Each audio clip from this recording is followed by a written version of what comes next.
the music you guys do, but I love the interaction, watching the way you are all looking at each other and coordinating with each other. It's a wonderful way to start a day.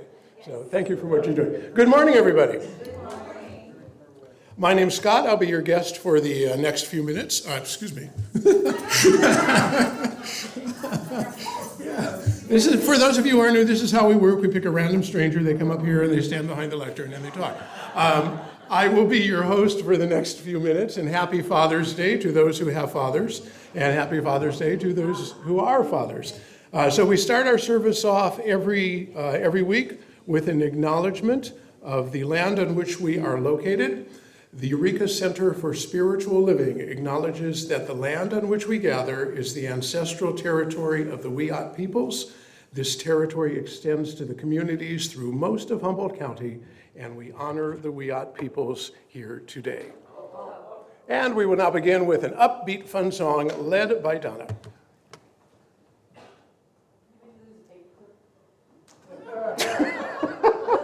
A paper clip.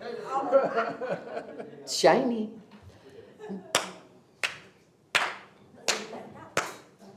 Please stand.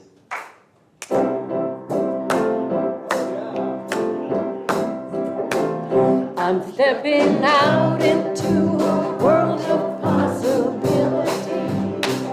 I'm stepping out into a whole new way to live. So much waiting for me. The path is clear before me. Got so much I have yet to give. I'm stepping out and I'm committed to integrity. I'm stepping out, releasing every fear and doubt. The road just keeps on turning. At every turn I'm learning what this life is all about. 3 times. I'm stepping out. I'm stepping out. This one. I'm stepping out.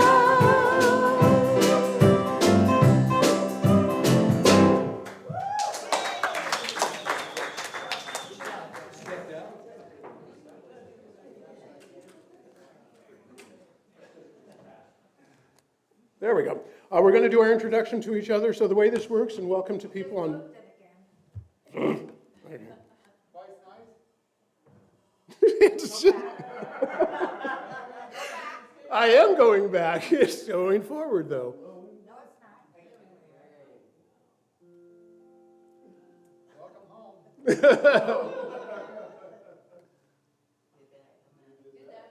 I know, but it has its own mind. Okay, we're all going to affirm that the next slide is the proper and correct slide.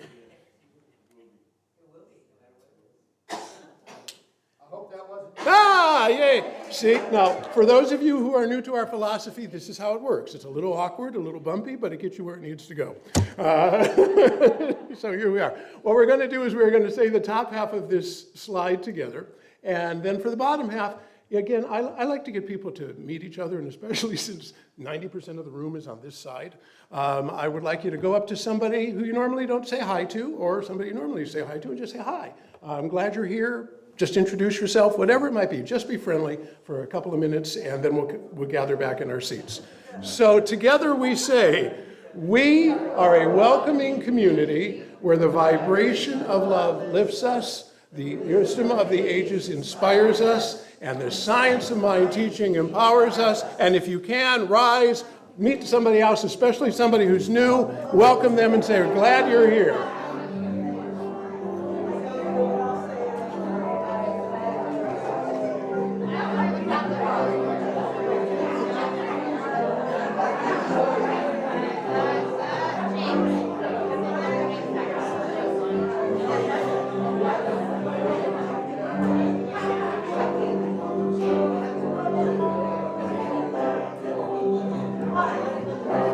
Hi, nice to meet you.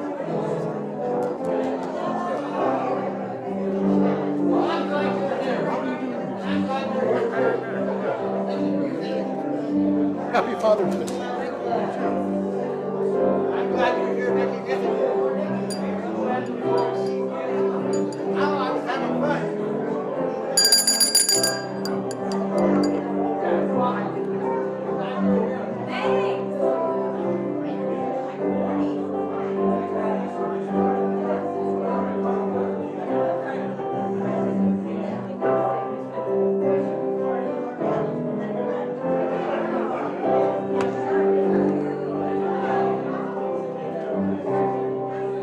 Alrighty.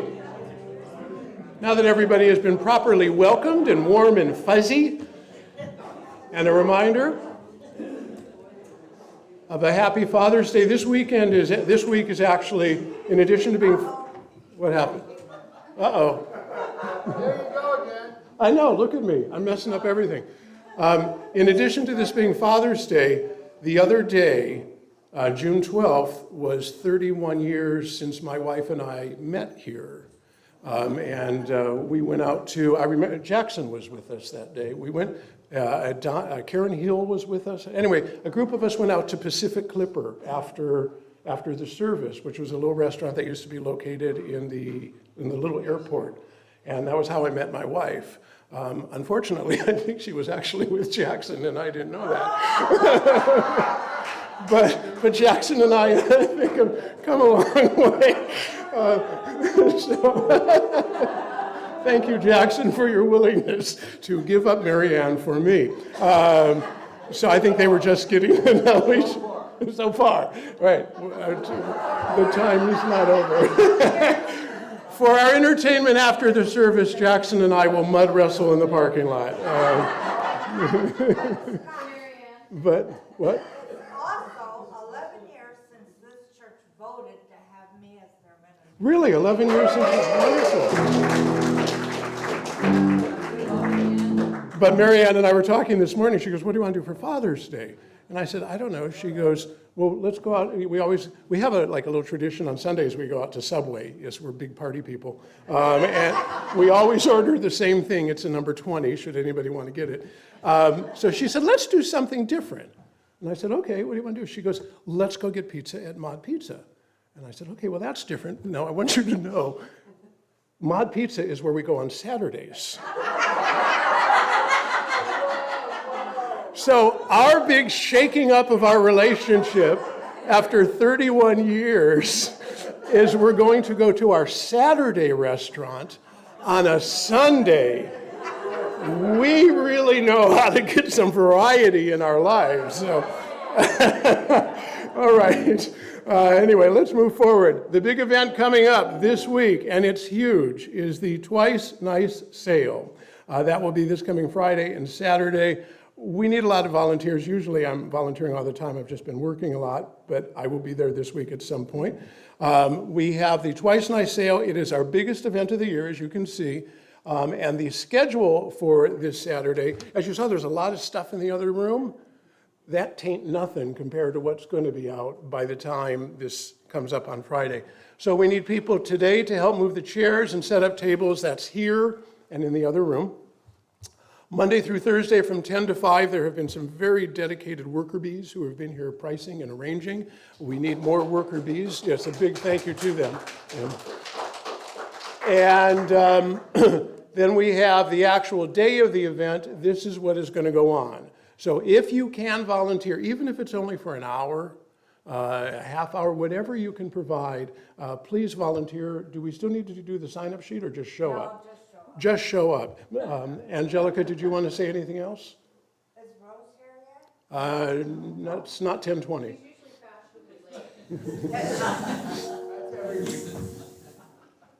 I asked her to come early. Anyway, so Thursday, we do have a group. We've hired some people from Real Deal to come. I think they're bringing 3 people. I'm not sure about it. She hired them, but then she was going to check to make sure they were coming. But we still need help to move things from the basement, apparently, into the truck that we're renting.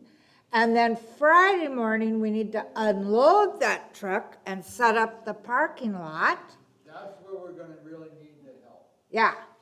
And then at 6 o'clock that night, when we quit, then we need to load the truck for the night again with whatever's left. And then Saturday morning, help set up the parking lot, and then 2 o'clock we're finished, and we need help cleaning up everything. So, I guess because it's Father's Day, there's hardly anybody here today. Or maybe they're afraid we're gonna ask them to volunteer. But this is a wonderful experience. I think last year we made almost $10,000. I'm knowing that we're making more this year. And somebody asked me who was donating, well, what do you do with the money? I said, well, one thing, it helps us pay our bills. And, you know, I said this, for the 10 years or 11 years I've been here, we've been constantly revamping this building, so part of it goes to that. Our next project is the bathrooms, because we have to make them ADA. And the other thing is that whatever we get, we consciously give from that out into the community. And you all voted on that at the annual meeting as to where it was going to go. So it goes, like we pay the WEOC people an honorary tax, we help fund Food for People. Those are our two constants. And then this year it's Redwood Rising, which I'm really glad we picked that one, because that's an organization that is working to prevent the redwoods from being cut down because somebody wants to cut them down. So that's Redwood Rising, and then I believe it's Humboldt Spay and Neuter, right? Thank you very much. I knew it was an animal one, I just couldn't remember which one. So, oh, and the mothership, right, a home office, we give to them as well. No, that was last year. Yeah. Well, we're doing an animal one this time, which is important. So anyway, and the community voted at the annual meeting to do those two. So, you know, it really pleases me that we get to give things out, and Brian wants to say something. Real quick, while we're on the subject, we're going to be transforming this room, you know, into the textile stuff. Donna will be heading that up, meaning by stacking the chairs right after service. And then downstairs, I have my trailer and a pickup, and we're going to load the clothing racks on there, plus all of the clothing stuff that's in the piles down in the basement into the truck, and then make a trip up here and unload it. So that'll get everything started. So if you're able-bodied and willing, come help out. Thank you. And I also forgot to say that we need volunteers during the sale as well. I didn't put that on. And Angelica also said that she forgot to say that we need volunteers during the sale. It's a lot of fun. You meet a lot of people. Yeah, it really is. What is our forecast for next weekend? Have we looked? Money? Our forecast for next weekend? Sunny and sunny. Sunny and sunny. Money. Okay, speaking of fun and exciting things that are taking place here, she's coming back. She's now Reverend Karen Blakely, as opposed to Practitioner Karen Blakely, and she will be speaking to us on July 6th. Why am I frozen? There we go. On July 6th, so that will be followed by a front lawn barbecue and potluck, so please come by and see Karen. She's been living in Grass Valley for however many months it has been now. A year. Has it been a year already? Wow, good Lord. And if you like to barbecue, come and talk to me, because we've got the barbecues, but I don't want to do it. Okay, so if you'd like to be one of the barbecuers, please talk to Angelica, because we have barbecues, we just don't have barbecuers, and Angelica does not wish to be one, because Angelica does so much others. Angelica, you know, she sits around, she does nothing, she's lazy. Just real talk. Right. Okay, speaking of former practitioners, there are current practitioners. If at the end of today's service you would like to talk with a practitioner, please feel free to corner one of us. We would be glad to. The practitioners this week are myself, Edward, and Michelle. And any one of us will be glad to talk with you for a few minutes. We have a private room. Be glad to hear what you have to say, share, and help. SOAR is the big annual Black Mother event where it's so mysterious we don't even put a slide up for it anymore. Because if we tell you about it, we will have to kill you. Okay, there we go. SOAR is the big annual convention of all of the CSLs. It is up in Canada this year, in Banff. If you would like to go, that is the link. If they'll let us in, yeah, that's true. We'll all put on little Groucho Marx mustaches and wave Canadian flags, and I'm sure they'll get us right across the border. Yeah. It's actually on the day, on April 7th, I have got a very bittersweet week planned, or on July 7th. No, I'm talking about on July 7th. I am moving my younger son up to Canada, who has been living with me for the last 9 months. So we are driving up there, and one of the concerns is, are they going to let us in? He has his fiancée up there. We can't both claim her as our fiancée. So we're really kind of having to talk to her about what do we have to say when we cross the border. So anyway, a little pantry needs to be fed. We help support our community by feeding them practitioners, and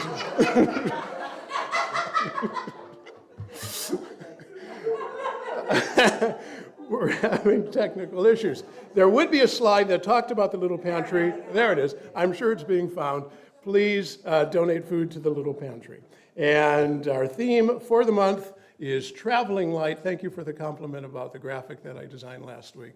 I appreciate that, Tiffany. We will be led into it by a song, again led by Donna, and then I will come back because Susan is supposed to do our moment of peace, but she couldn't be here, so I will be doing that.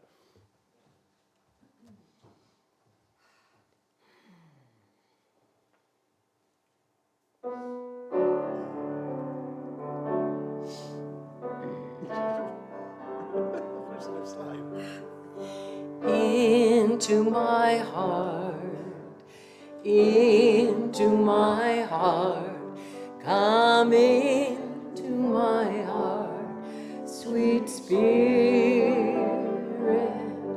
come in today, come in to stay, come into my heart, sweet Spirit. Into my heart, into my heart, come into my heart, sweet Spirit, come in today, come in to stay, come into my heart, sweet Spirit.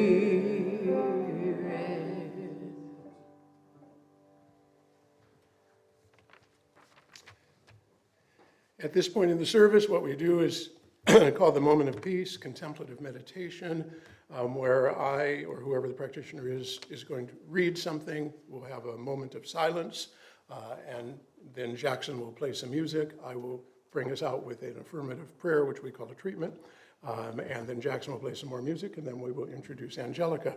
And I wanted to find something, because yesterday I was one of, according to Police Chief Stevens, 4,000 people who attended the rally.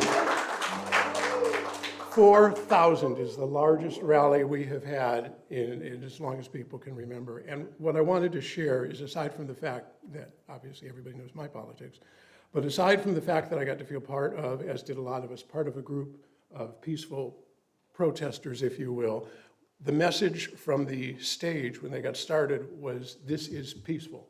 You will not engage. If anybody counters, this is all about peace. This is all about being calm. And that was the feeling between the singing, the songs, the marching. We filled up the boardwalk from the Matticat Plaza all the way through the other side into Old Town and down 4th and 5th. We were supposed to stay on the sidewalks. A small group did not. They took over the street a little bit, but even Chief Stevens said there were just too many people to fit on the sidewalks.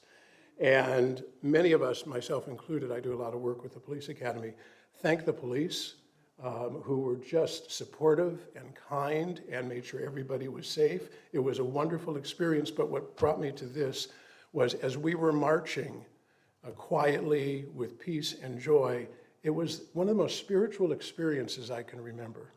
Just being surrounded by that many people who are all, in whatever way, shape, or form they are, affirming peace and affirming a more joyful place to be, and you could feel it.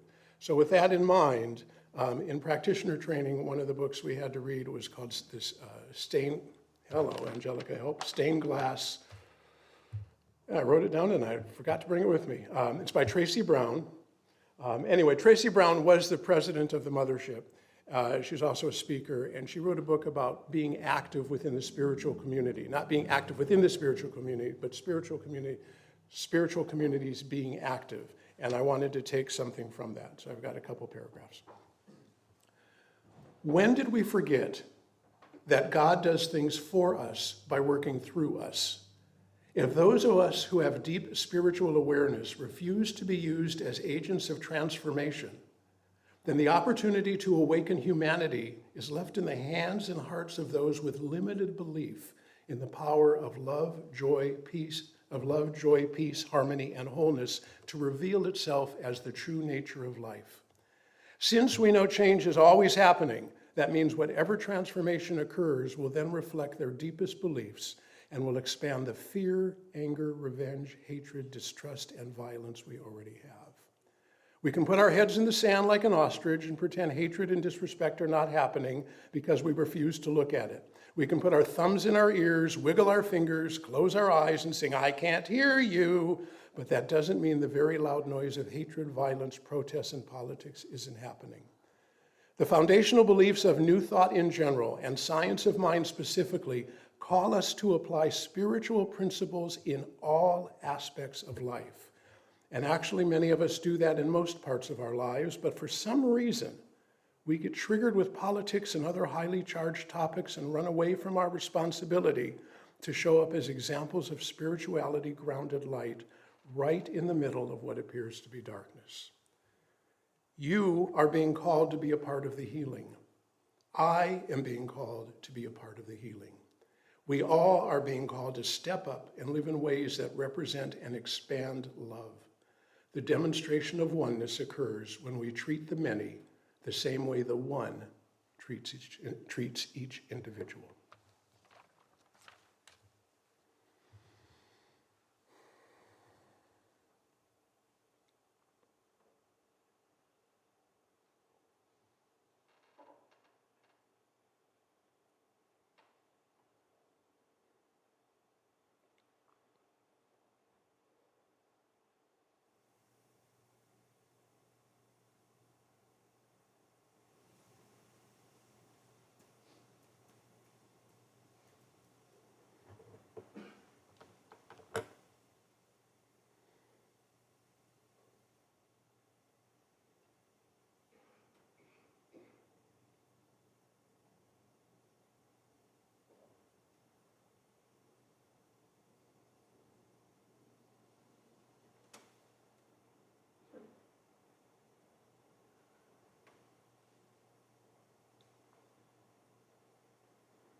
In this moment,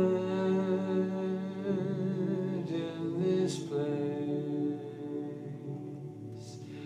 I remember who I am, letting fear and worry fall away from me. I open my eyes and see there is only love. There is only love. Love that heals, love that sets us free. There is only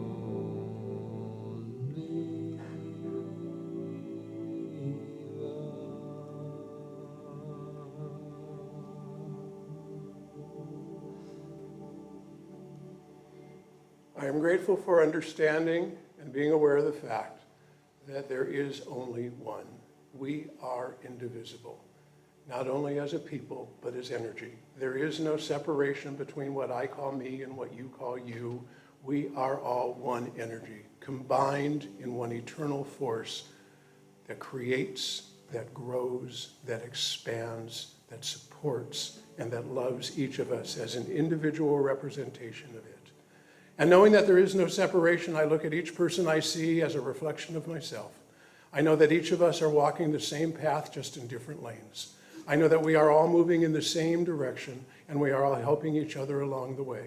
And when I stop and focus on that and realize that and feel the energy that flows from that, I am uplifted, and I pass that along to everybody who is with me, and together the cycle expands.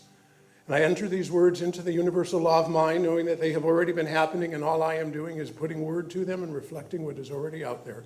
And for this knowledge and for seeing this, I am extremely grateful. And I close this talk, this affirmation by saying, and so it is. When I lose my soul,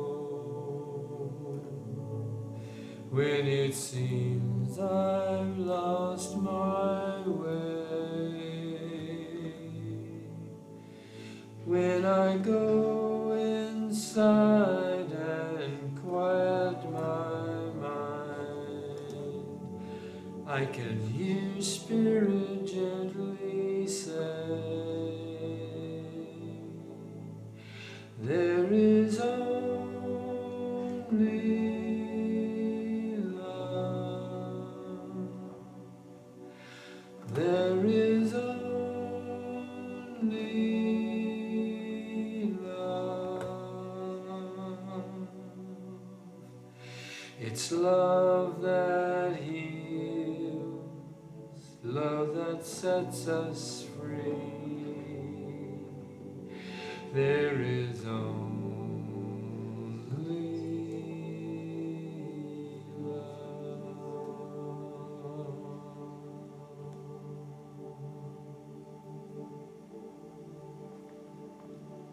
Thank you, Jackson. And I forgot to tell everybody, put your devices on mute. That's what I was doing.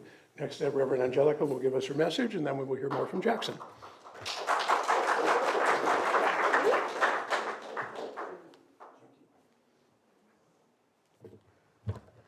Good morning, everyone. And Zoomers, good morning. When I made that comment to Scott about 11 years ago, this community voted for me to be the minister, I was sitting there thinking about it and thinking about, that was probably the best decision you ever made.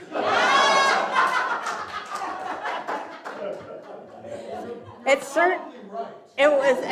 certainly was for me. And I can remember getting that phone call after the vote thinking, oh my God, I'm going back to California.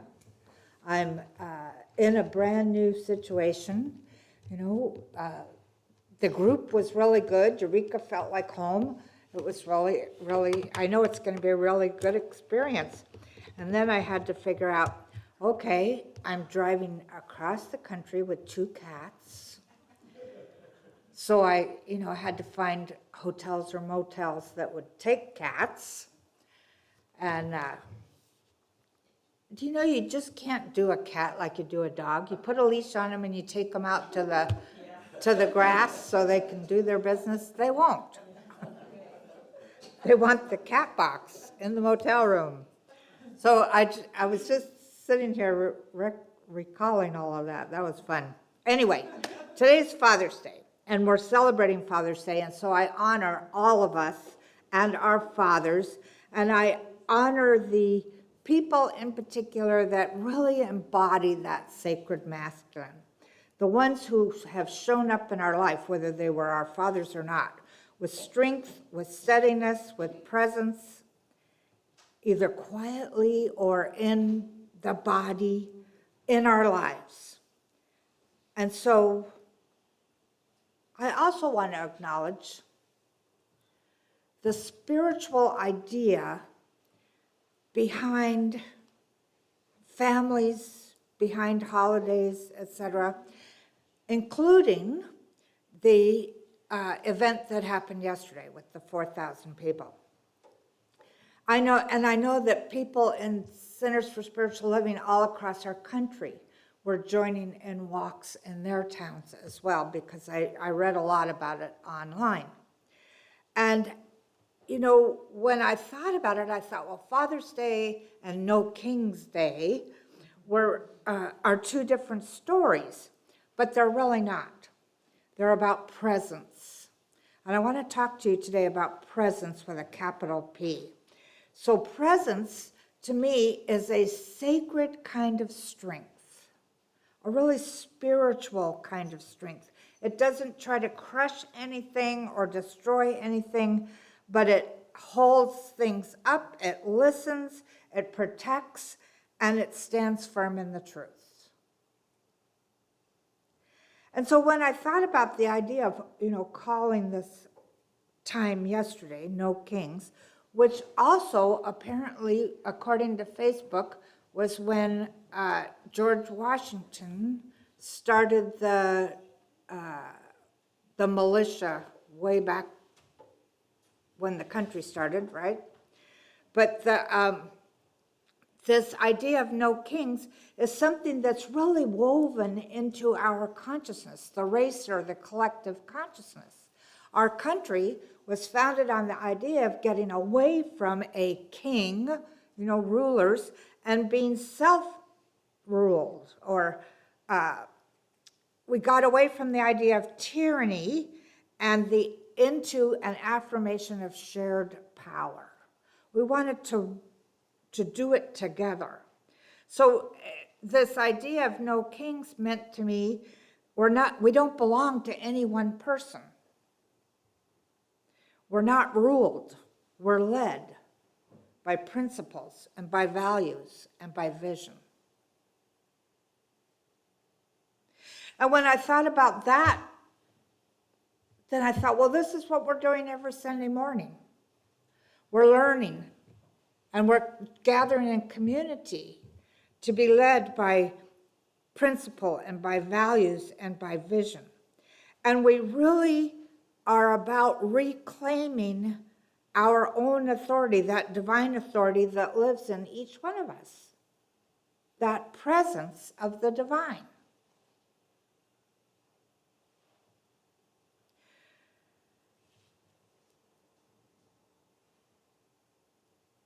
It made me think about the fact that many religions consider God to be like the king. And yet God is really the living presence within each one of us.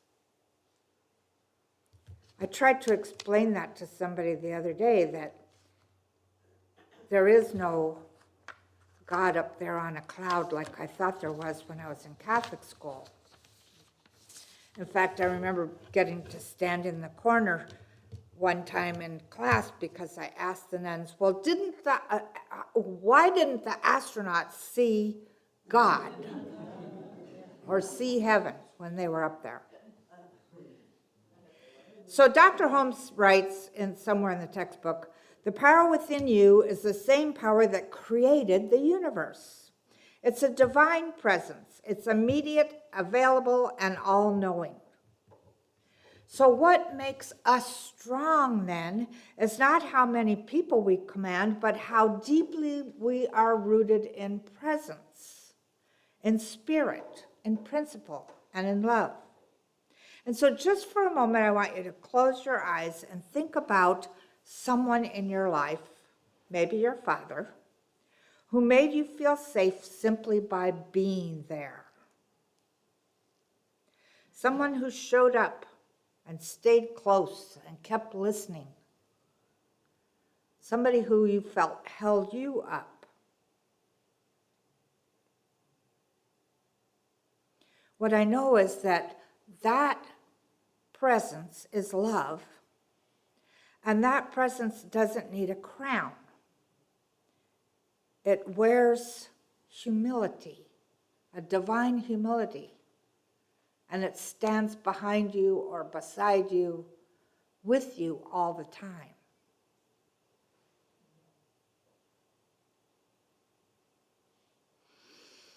So take a breath and you can open your eyes now. So I want to talk to you just for a moment about fathering as a sacred presence. So the first thing I thought of was, what does this, if somebody's fathering as a sacred presence, what does this mean? One of the things that came to me was protection without possession. That phrase came into my mind, and I thought, what the heck does that mean? And it made me think of the fathers who, I've seen them on TV anyway, that, like the little boy or little girl wants to go swimming. They want to learn how to swim, and so they're sitting by the pool watching them, letting them flail around, knowing that they can protect them, but they don't have to possess them. When I went to a swimming class as a child, it wasn't like that. It was like, you get in the water and then you move. This is how you move your arms, and this is how you move your head to breathe, and all these step by step by step by step by step. And at one point, I just, I've always been a little off, a rebel, I suppose. So at one point, I got tired of listening to the lady talk. I just wanted to swim, right? So I just jumped off the steps and started swimming. And my mother got really pissed off at me because I embarrassed her in front of all the other mothers and yanked me out of the pool, and that was that for my swimming lessons. But I still swim really good. That's protection with possession, right? So my second one is guidance without control, which also could work on that swimming story. Guidance without control. Those of you who are parents, think about what that would mean to you, because definitely we have to guide our children. We have to let them know that hot things can burn you, and strange dogs could bite you if you just run up to them, and various different things. But we don't need to control every step that they take. My third one is strength without harshness. Sometimes fathers are like that. They project their strength into whatever the situation is, but they do it harshly. At least that was in my experience. And so for me, when I was thinking about, what would be the ideal of that experience? And for me, the ideal would have been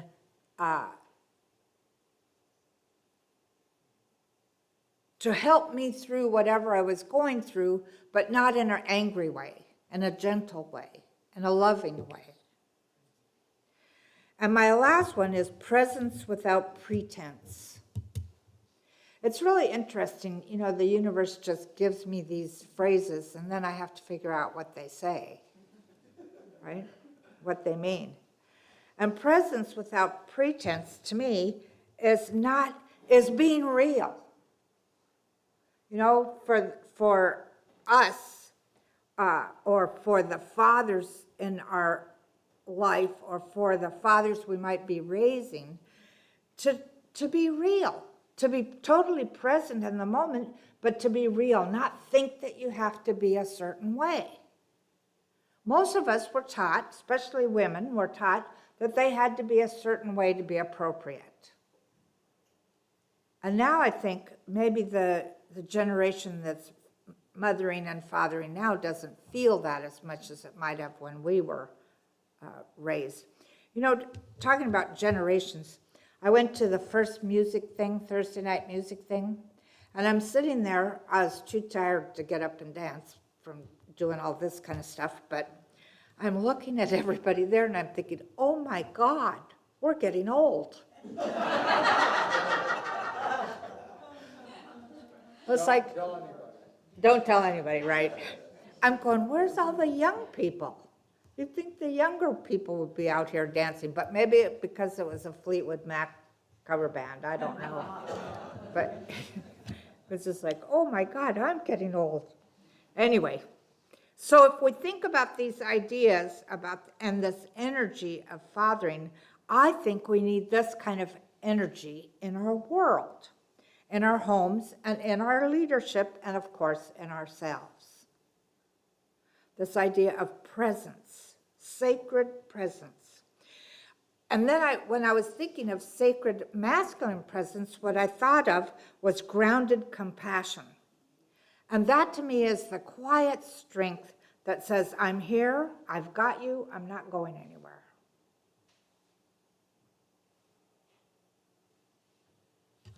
Think about, maybe your father was like that, but if it wasn't, like mine, then think about what difference would that have made in your life if that was the presence that you had. But what I realized in this whole idea that I came up with for Father's Day, King's Day, no King's Day blending together, was that there's certain things that are being asked of all of us right now. So one is the world doesn't need any more kings. It's got enough. It needs more elders. And when I think of the word elder, that doesn't mean old to me. Elder, to me, is a sacred word. Most native traditions, like the Hawaiians, for instance, which I'm well versed in, and probably the Native American, treat their elders like they are precious. They have a knowledge or an awareness that is different, that is more spiritual. And so we need more elders, and all of us are elders, which means then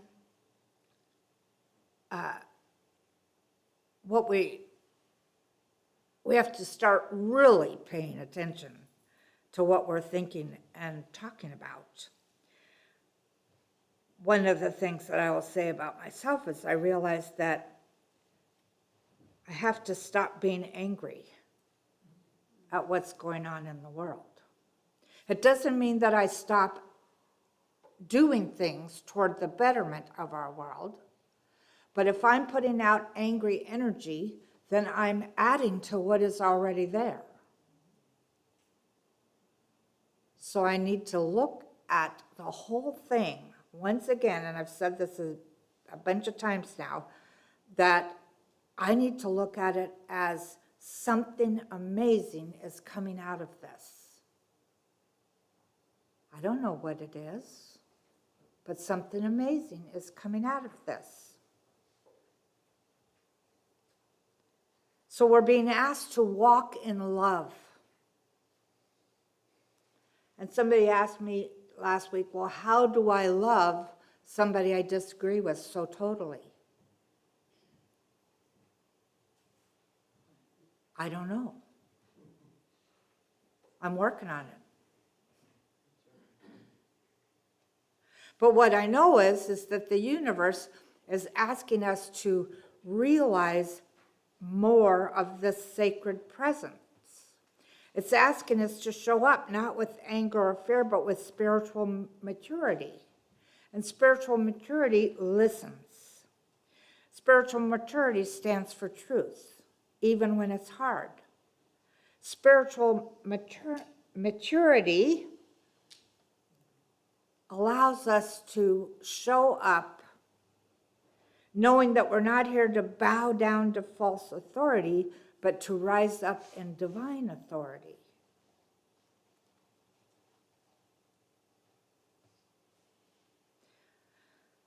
So, today we bless the fathers. We bless the fathering energy that's in each of us. We bless those that are showing up in the streets to say we are not ruled by fear, we're led by something greater. And we remember that the presence of Spirit is always here.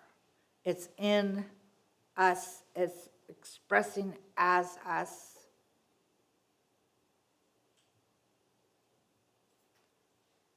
It's moving through absolutely everything.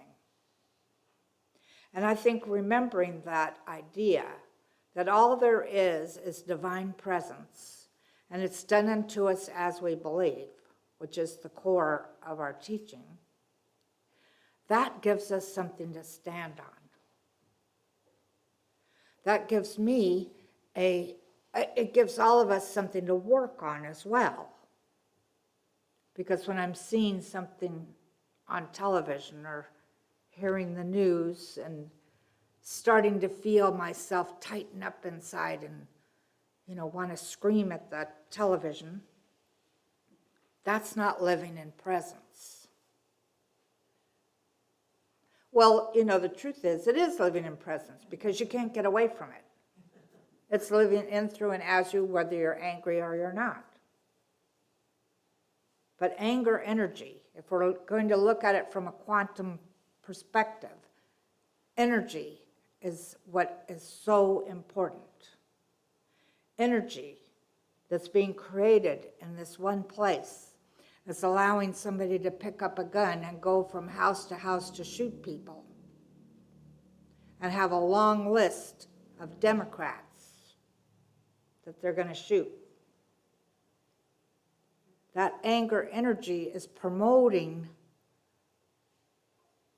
more anger energy.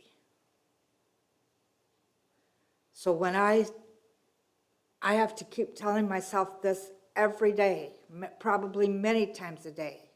And I've gotten to the point even sometimes where I've stomped my foot and said, no, this is not our reality. Something greater is coming. Something greater. In fact, I'm going to stop saying is coming. Something greater is here now. So let's go into prayer.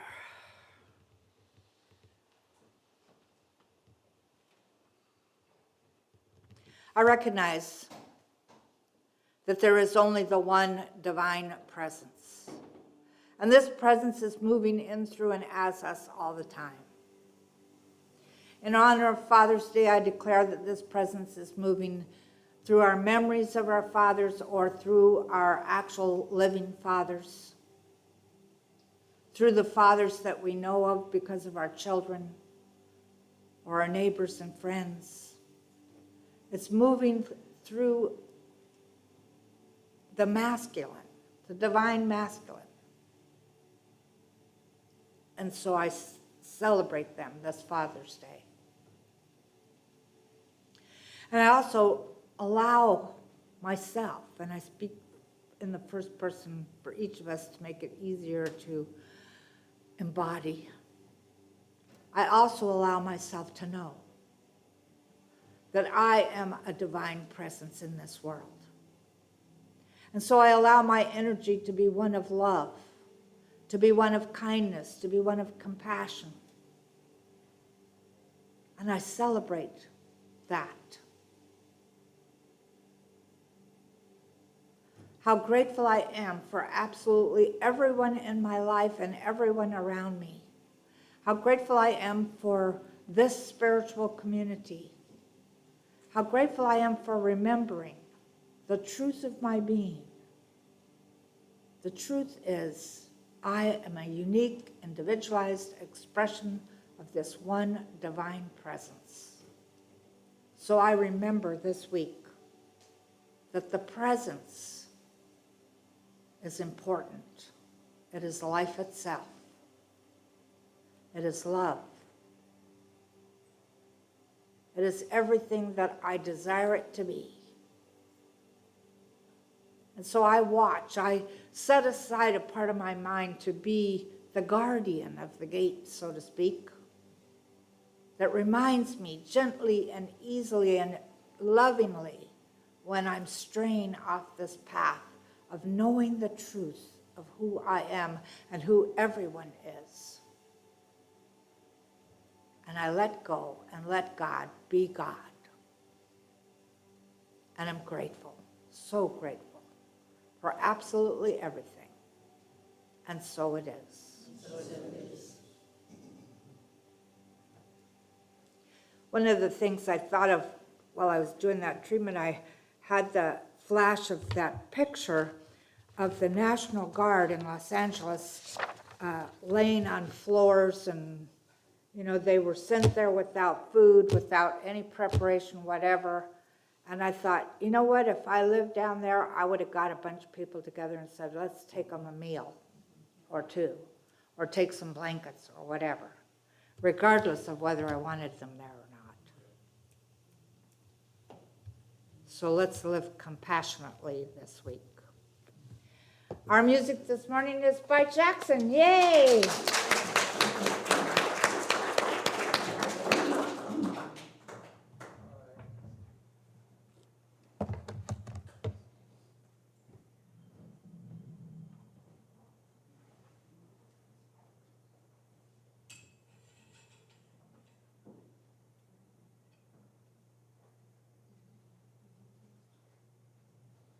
I'm not going to do my usual Father's Day song today.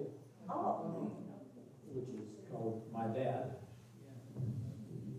It says, my dad could be your dad, but he wouldn't. Instead, I'm going to do this song. It's from the musical The Wiz. And it was written by Diana Ross. All right.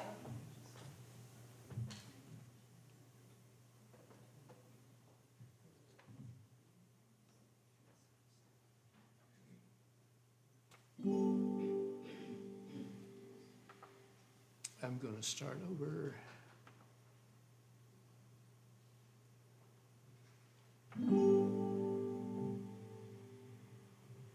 If you believe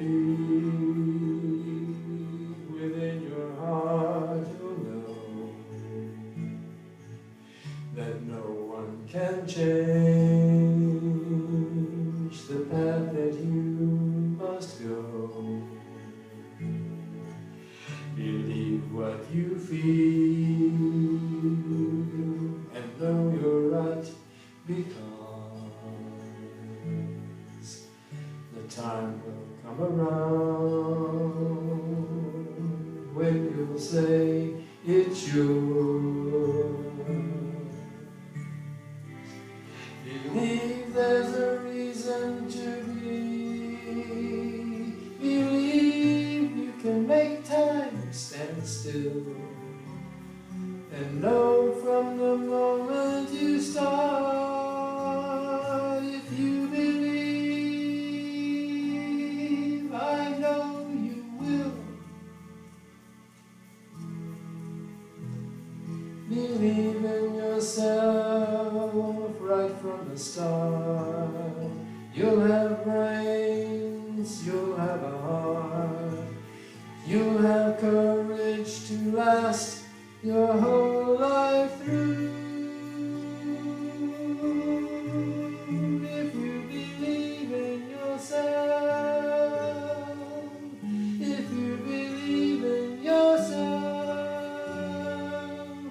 if you believe in yourself as I believe in you.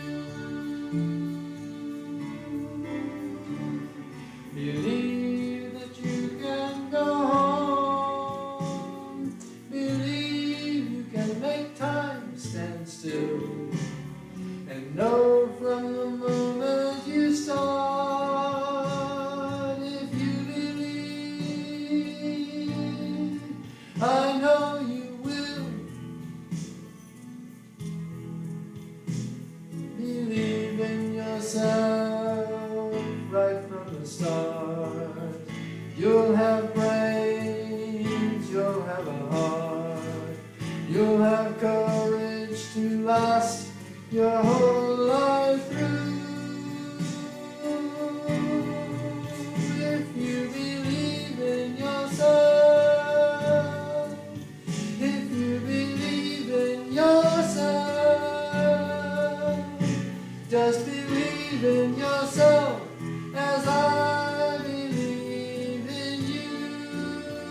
Jackson, you might not have done the song you usually do, but you wore your Father's Day tie with the mustaches on. Thank you, Angelica. That was a lovely talk. You talked about giving support for the troops who were laying on the ground. I don't know if anybody else has seen it. It was in Omaha. The police officers who were hugging the protesters and the protesters hugging the police. This was from a few weeks ago. There's a lot of that kindness breaking out. One final thing, the book that I couldn't remember is called Stained Glass Spirit. I want to give credit for the author. So with that in mind, we're now going to go ahead and share our gifts. The plate will be going around. Please put a few bucks in it if you can. Put in more if you're that fortunate. If you can't put in anything, or even if you're putting in cash, please put in love and compassion that is needed. And we first say together, I gratefully give from the fullness of my abundance, knowing my gift blesses this center, all in it and beyond, and so it is. And the band plays.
Gratefully, we accept these gifts knowing that they are donated in the spirit of love, compassion, kindness, and the formation of an even better world. And as we take these gifts and release them into our community, into our city, into our state, and into the world, we know that they are coming back with good and even a greater good. We are thankful for this. I release these words into the law of mind, and together we say, and so it is. Thank you. Okay, the last couple of things we have going on. Let's see here. We're going to do our statement of inclusion in a moment. It might even be right now. But do we have do we have demonstrations? Okay, good, we have at least one. And what a demonstration is where you have seen, you have believed in something, you have wanted, you have put feeling into it, and it has appeared before you in whatever form. Rose, would you like to talk about your demonstration? Yes. From up here?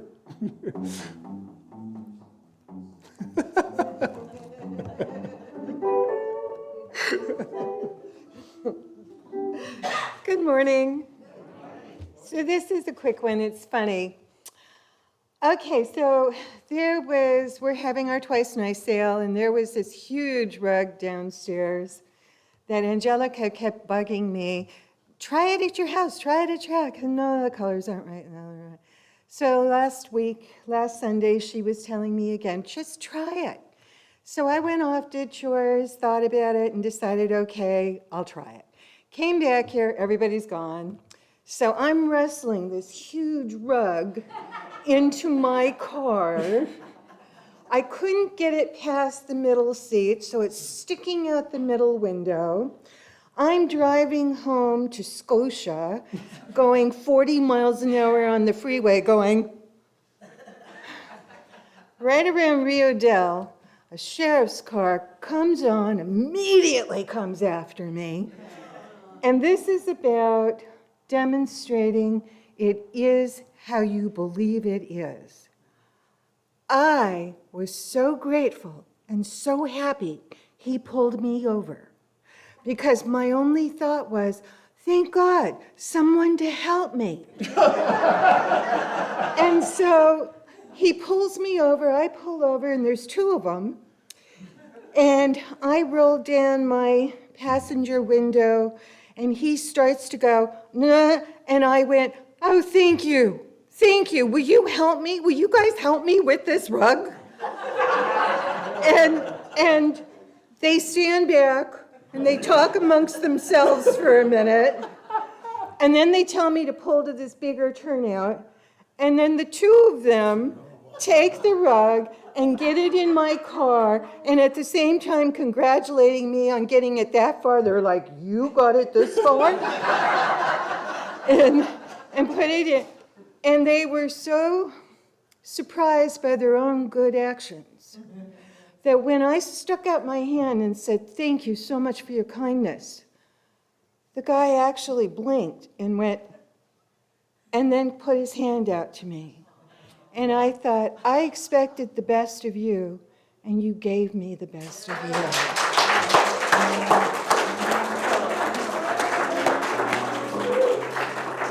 You're going to top that? No, there's no way to top that. That's a beautiful story. Isn't that great? Oh, my goodness. My demonstration is about 40-something years in the making. I realized this morning that something that I wanted to manifest in the late 70s is coming true.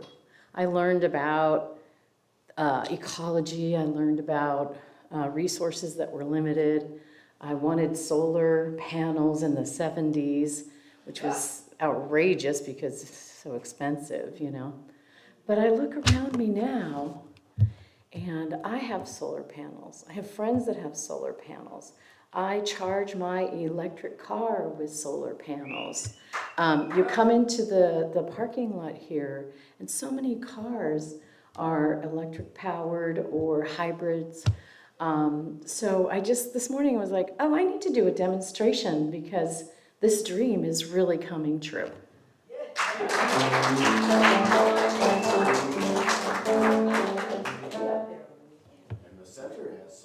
And the center has solar panels. And on July 17th, my house will have solar panels. So I have a really big backyard with a lot of fences around it, and the biggest long fence, like blew over this winter. It was all rotten. Somebody bought the property next door, fixed it up, has a brand new roof. It was caving in, and they're replacing the big fence. Like, I don't have to pay for it, and it's like a nice, like thick, like wooden board, like brand new, instead of some like ugly, like chain link fence or something. So that was really nice. I got a brand new fence, a huge one that I don't have to pay for.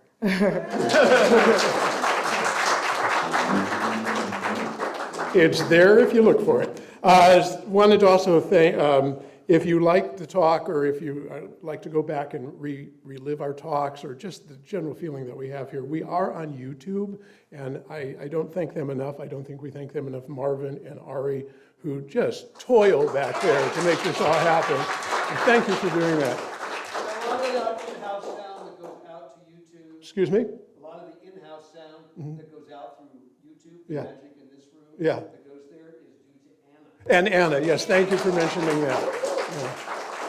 That's our behind-the-scenes tech crew, our roadies, if you will. Okay, do we have somebody who's willing to read our statement of inclusion? We're going to have that happen, and then we will all form a circle if we can stretch around the room, and we will sing the peace song. If you are not familiar with the peace song, I suggest you be on this side, because the words will be up there. Who would like to read our community statement of inclusion? Oh, somebody new. Oh, he's... No, you're doing it. All I had to do was use the restroom at the wrong time. Okay, Linda, you'll do it for us. This is it. Right there, all There right. you go. We, the Eureka Center for Spiritual Living, are a community that celebrates diversity, fosters inclusion, champions inner work, and creates a brave space for vulnerable conversations. We are a community that honors the unique emanation of God that each person embodies and advocates with people for human rights and dignity for all. We are a community that blesses each other, sees sacredness in all life, and remains learners and listeners so we may grow together, and understands that oneness is not sameness. We know community is revealed more fully when we love each other well. Thank you. Please stand and make a circle. Get real cozy or stretch. Now, anybody that's afraid of Brian, run out the door. He's gonna make you work. Don't say that. All right, looks good.